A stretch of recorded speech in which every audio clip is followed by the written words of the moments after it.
Welcome to the Bank Marketing Show, the podcast that engages and informs you for success in today's marketplace. It's the show that will make you a better marketer with trends, tactics, and inspiration from experts and industry leaders. If you're wanting to impact your personal success and position your bank as the best choice in your market, you're in the right place. Now let's dive into today's show with your hosts, Chris and Dan. Hey, welcome everybody. It's another episode of the Bank Marketing Show. Welcome, Chris. How you doing, Dan?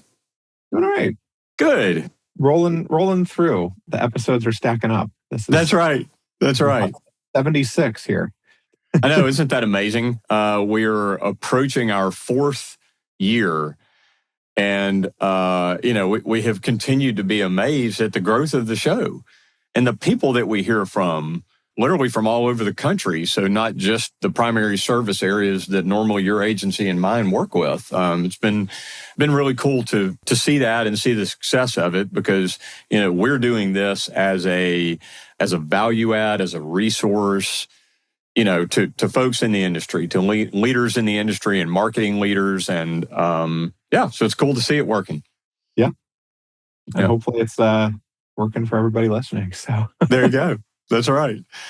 This is the third episode in a little mini series we're doing here to kind of cover. We're going to cover all the bases, and it being kind of the end of the year, start of the new year. I mean, even if you're listening to this a little down the line, it's good to take a step back and think holistically about everything you should be doing. So we've done digital, and today we're going to focus on local.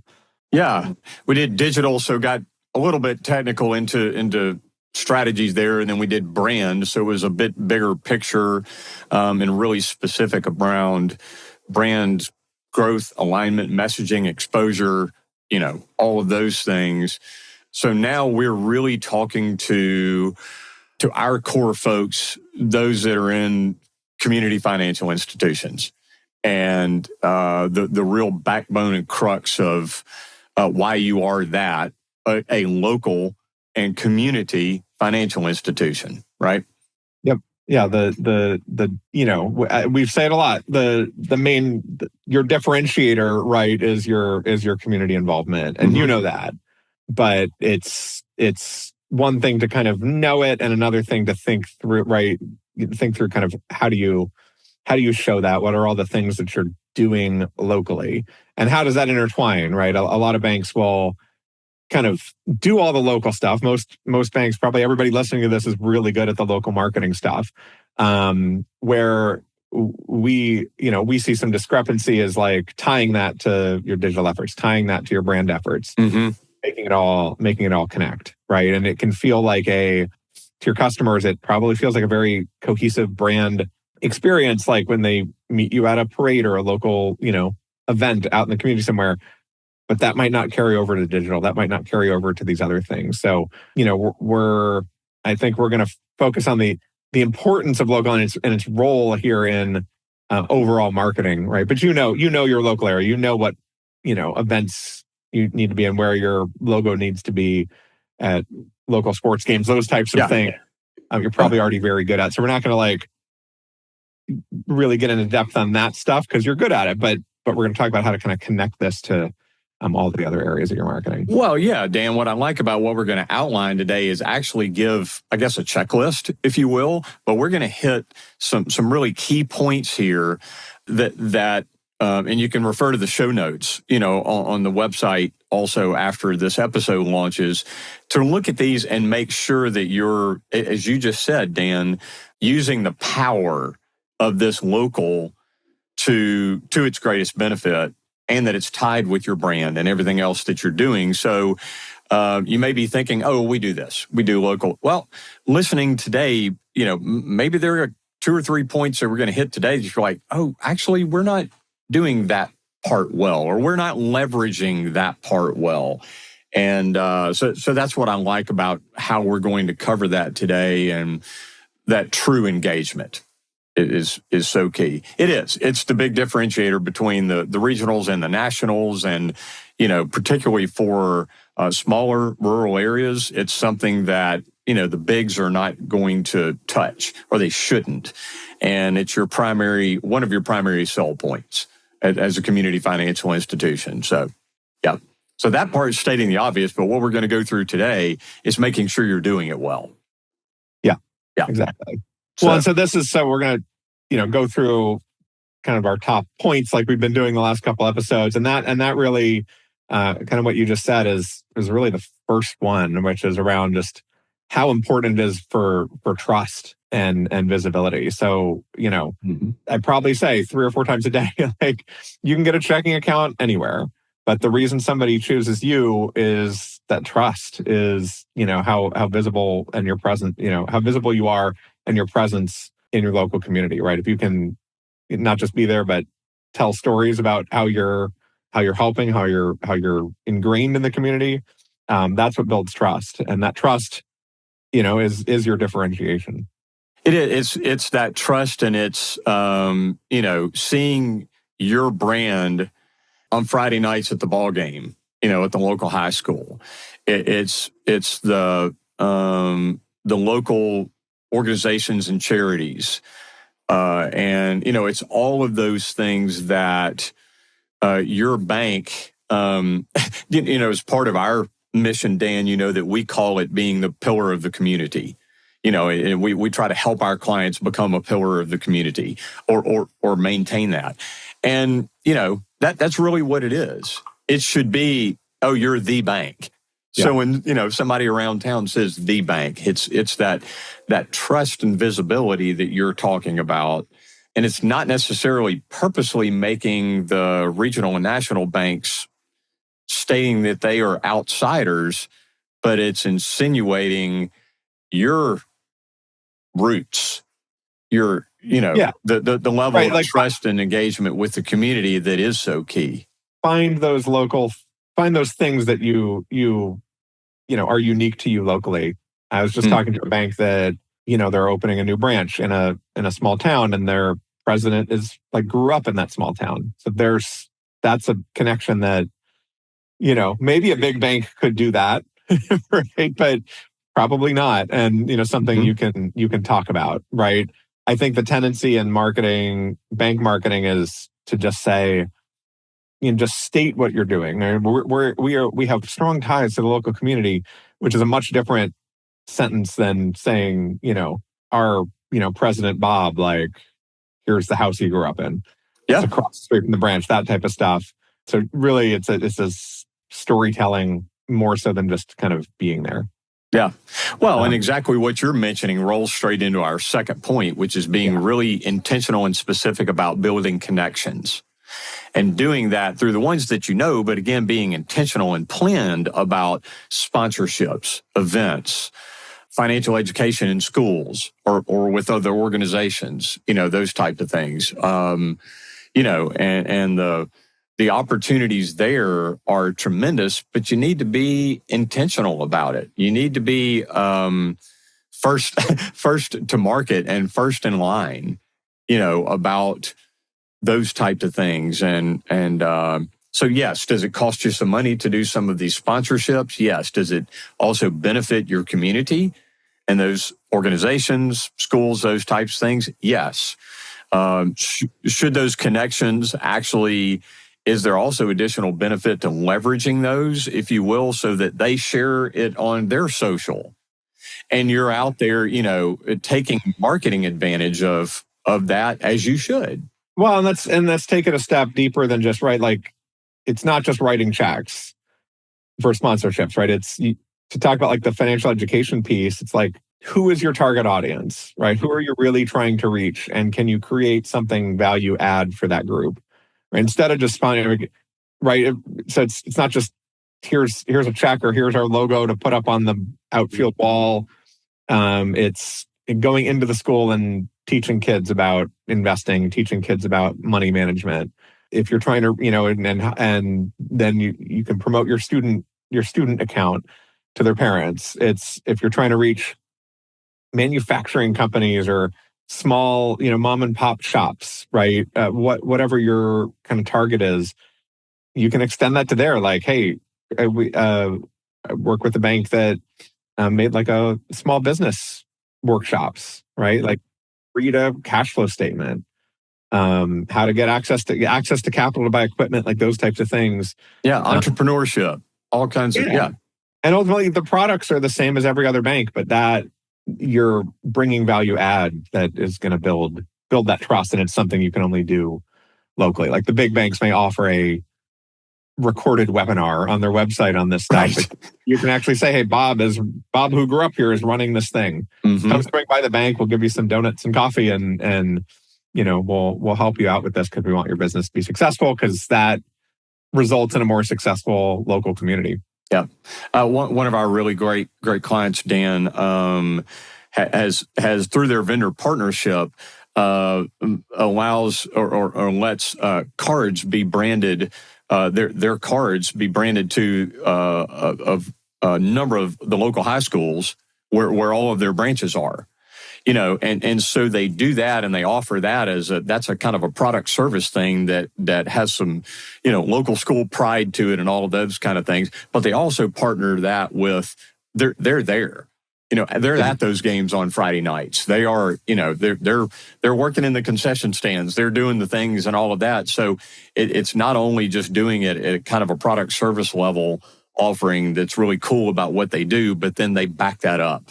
And they're there, and they're present, and they write some checks for some sponsorships, and their name is on the banner on the fence on the ball field. But they don't do it just a little bit. They do it with what you and I are doing at a true engagement level through and through.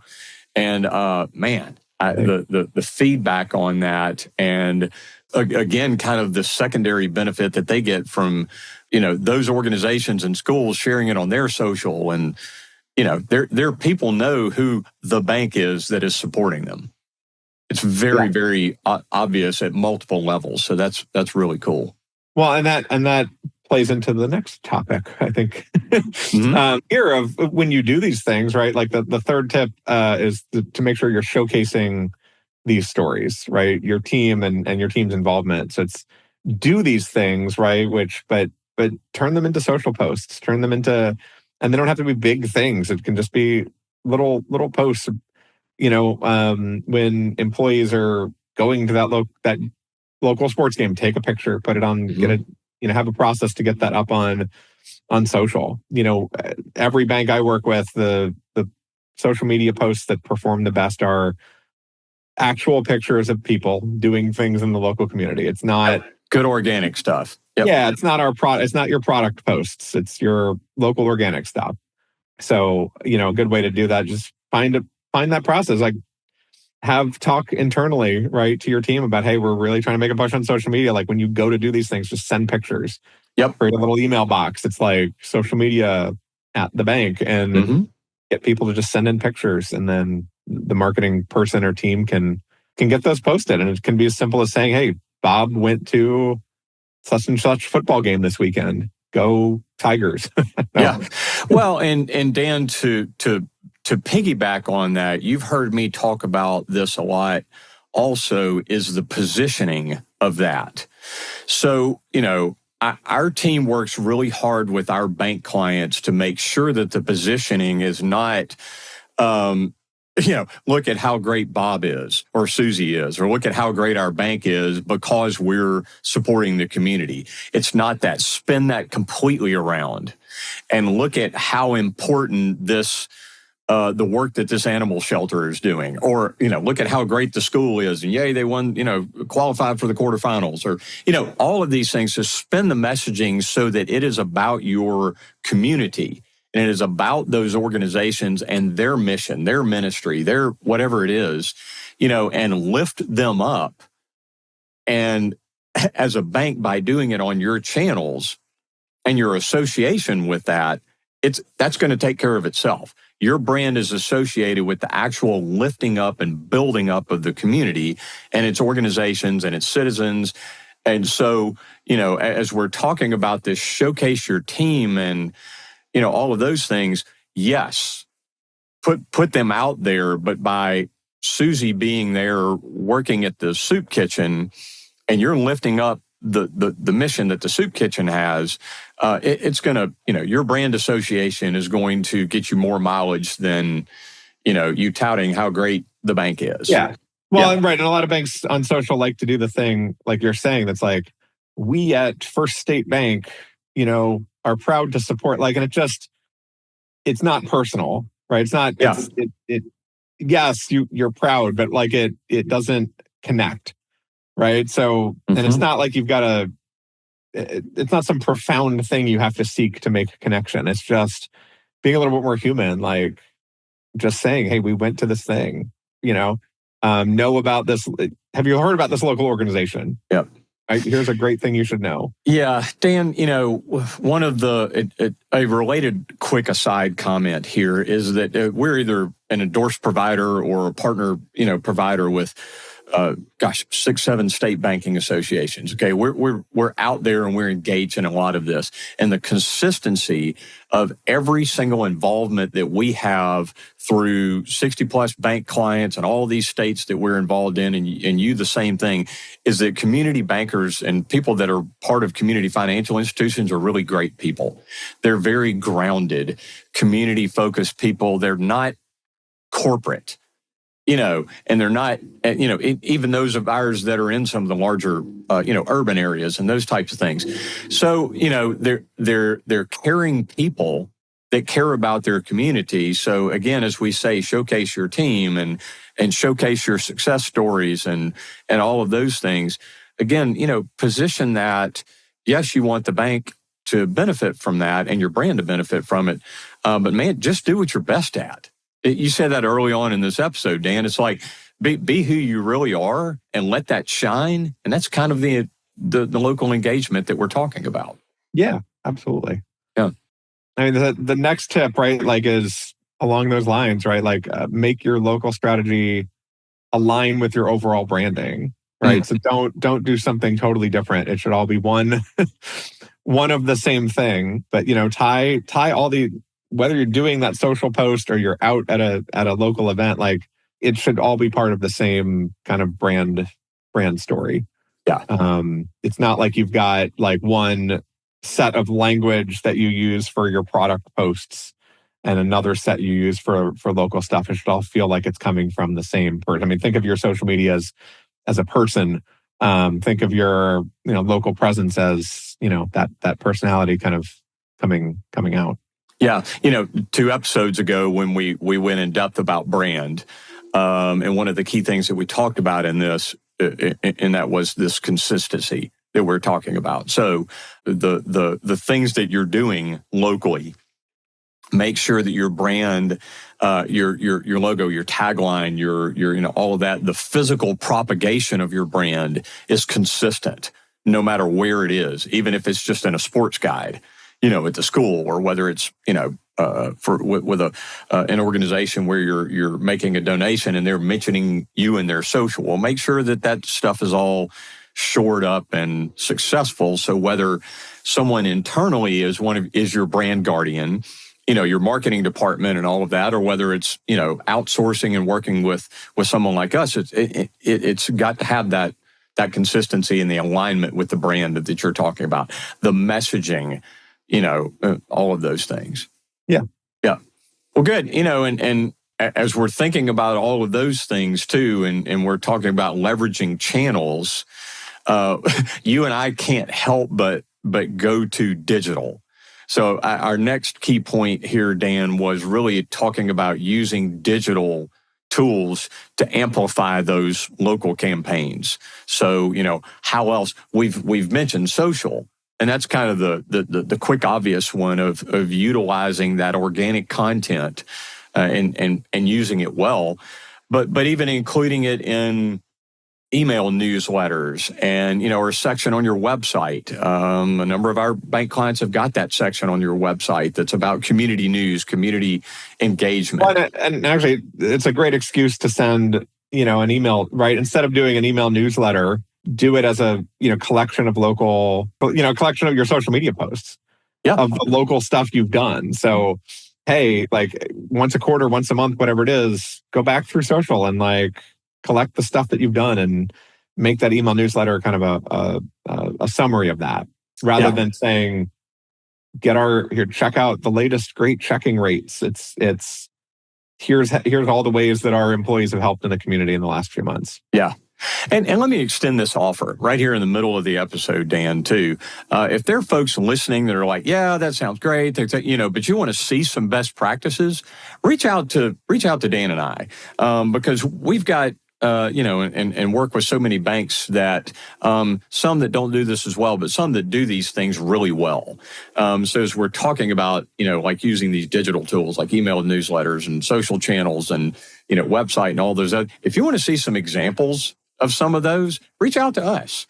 We're glad to share some best practices and show you some, websites, emails, those types of things from some banks in other areas from wherever differently than you are as a listener, obviously, not a local competitor, but to point these things out and share some of this best practices stuff. So don't just wonder about it. You're welcome to reach out to us through bankmarketingshow.com, and the contact at bankmarketingshow.com email address. We're glad to share some of those with you. Yeah. Incidentally too, like one last thing to mention on that is, we've seen a lot of success with, as you make those social media posts, right? Like boost those, right? Make that your social ad.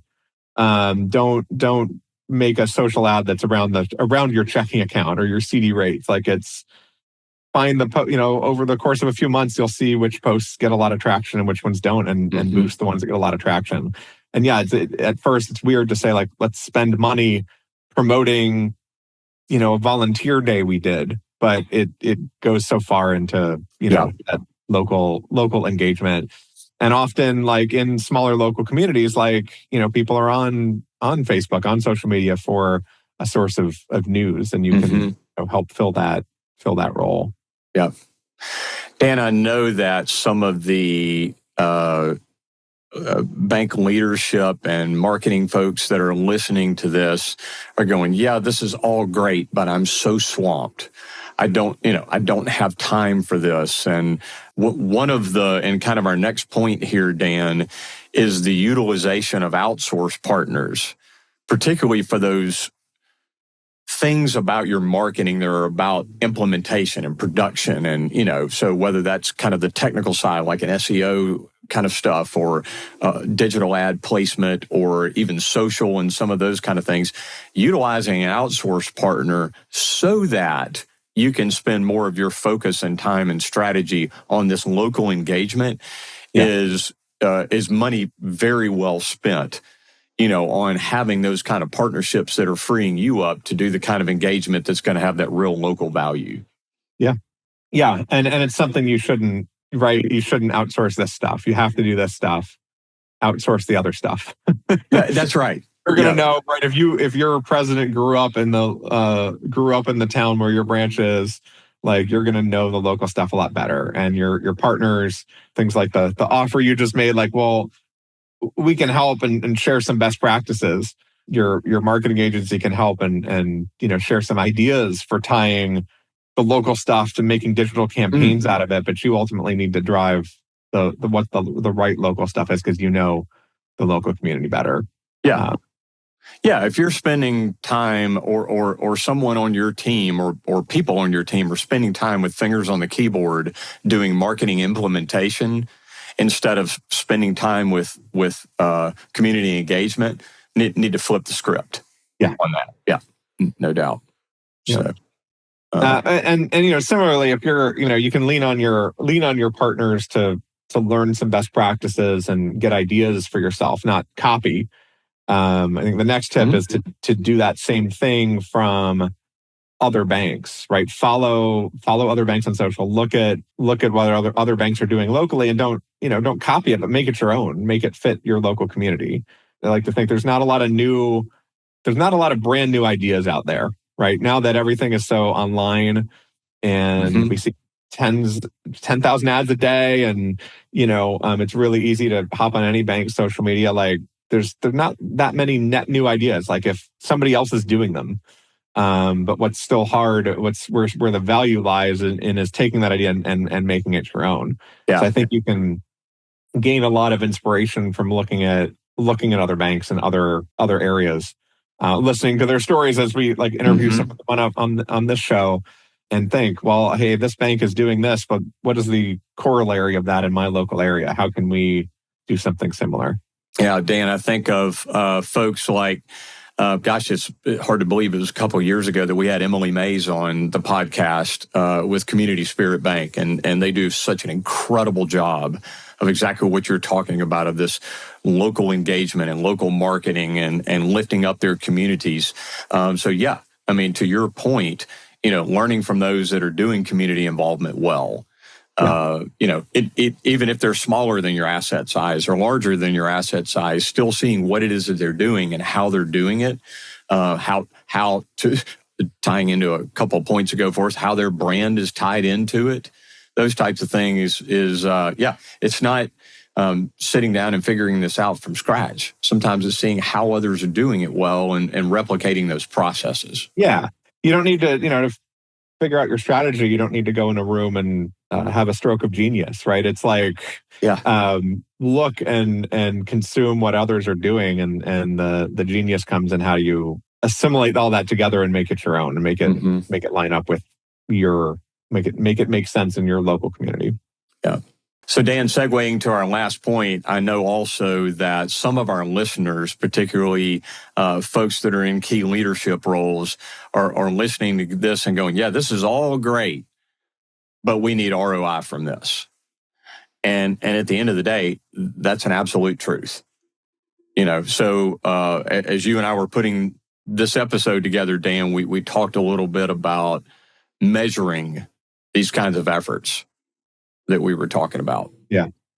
And I mean, we said this on the brand episode too, of like, there are the ways to measure ROI from brand stuff. And this is true for local stuff too, is like, it's a lot of survey, right? You can think of it as like the consumer sentiment sort of surveys and net promoter score and those types of things, like, that are very slow moving. And maybe you're only doing one survey like that a year and you're tracking the movements. It's very unsatisfying in the digital world, and it can be really expensive to run an NPS survey, and you might not get the value out of it, especially for smaller institutions.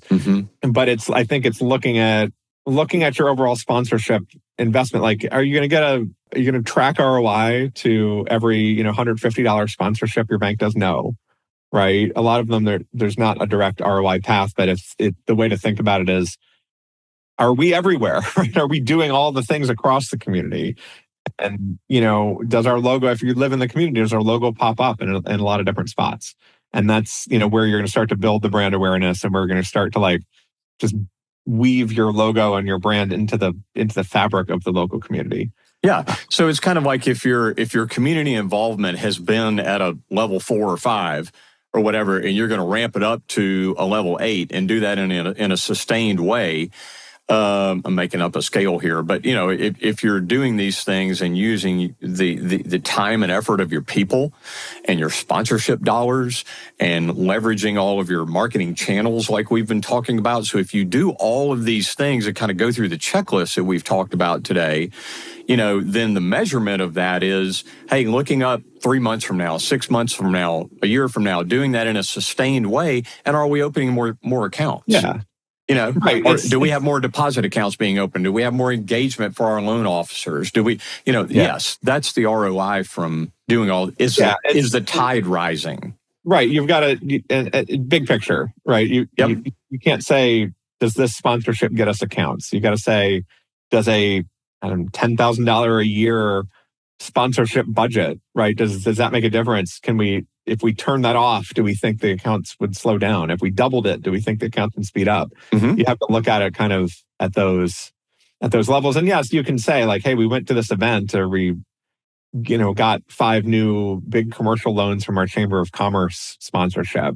So there are some cases where you can do it, and it's tempting to, evaluate, especially for bankers, to evaluate every, check you're writing in terms of ROI, but you have to look at it for local stuff. You've got to look at it big picture, right? You like we said, like we've said on the branding side, like you don't put up a billboard on the highway and then try to just count the number of accounts or calls you get from the billboard. It's impossible. Right. But you know that that's going to some level of brand awareness, and it's the same thing here. And find the balance of how much of a percentage of your total budget are your sponsorships and are your local things, and are you investing similarly on digital and in other areas.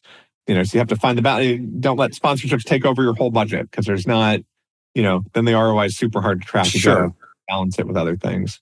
Yeah. Well, good. Well, I think what we've put together pretty quickly here in the episode today is really a very solid checklist of the kind of things that, the kind of considerations that you need to have as part of this, and how do you make being local intentional, and is a process here, and is your brand getting maximum benefit from it? Your people getting maximum benefit, and is your community getting maximum benefit from you? As a bank as well. So yeah, really, really good stuff today. And so as a reminder, every Tuesday following this episode launch, we send out the Bank Marketing Minute, which is a quick read recap of what we do in these episodes. So if you haven't signed up for that, go to bankmarketingshow.com, and that's where you can sign up for the Bank Marketing Minute and be added to our e-news list. And we try to make sure that this is really efficient, valuable. It's quick read, but really great stuff. So especially an episode like this one, you're like, oh, okay, what was that third point they were talking about? What were those things? I think Dan said, or Chris said something. Anyway, so if you need that, you can go to our website to get the recap and replay of this episode, but you can also get the Bank Marketing Minute that's going to give you the value takeaway, the gold nuggets from these episodes. Yep. Good deal, Dan. Well, this is a good wrap on this series for us. Yeah, I think like you said earlier in the episode, Chris, if anyone listening wants any best practices, other tips, or if you got other thoughts, something that should be added to our list here, don't hesitate to reach out. Contact bankmarketingshow.com, and love to continue the conversation. Very good stuff. So Dan, I know as we're looking into the new year ahead, as we're recording this episode, we've got a couple of really special guests lined up and some good stuff. So looking forward to that and in the new year ahead with you, my friend. Likewise. Year 4. That's right. That's right. Show. There you go. Well, thanks, folks, for being great listeners. Check us out on our channels. Be sure to subscribe and share this episode and others with others that you network with and folks in the industry. And we appreciate all of you very much. Yeah. Thanks, everybody. Thanks for joining us. To go deeper or get access to some of the valuable nuggets from today's show, go to bankmarketingshow.com. There you'll find episodes, links to resources, and much more. Be sure to subscribe wherever you find your podcasts. And join us next time.